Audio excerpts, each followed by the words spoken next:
Omuhururu yo kurebuza nkoresa y'amataka ga government of district ya Lyantonde abebembezi bashangire ngo bicweke byinji na munonge bisharra abatura bakabitere mahanga babyegaruza dere mpanga n'enshuro z'amizi zatandika kwoma. Council has directed the Environment Committee to produce a report to Council on all implemented activities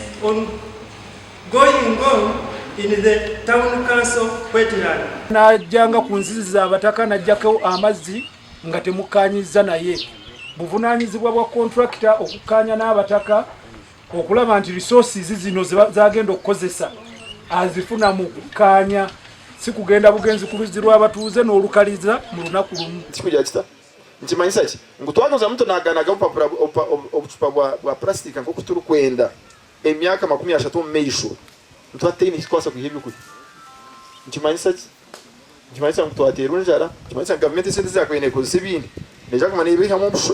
umushoro mbagiga kuja kureberima batakuja batakwebasa hina batura abtugambire nabo ahanshonga yo kutahirira bisharara kandi ibintu byo batugambire eje mitunu mukireba tindu kwehana ninye nagihire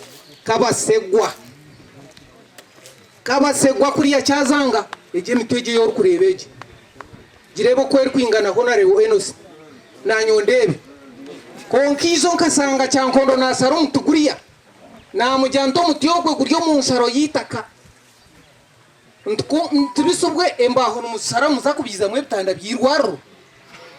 ebangambire babingambira tinkumanye mbaho ezo mukazikora muki ubutonde wensi mayisho nako tutamurera owejawe manju ubera kusanga kasoriye ne kazi neba yakaze ushura mu butonde wensi bono mureba amasanyaraze byaro cyane mu igari abantu basaba amasanyaraze bamaze myaka tubafuna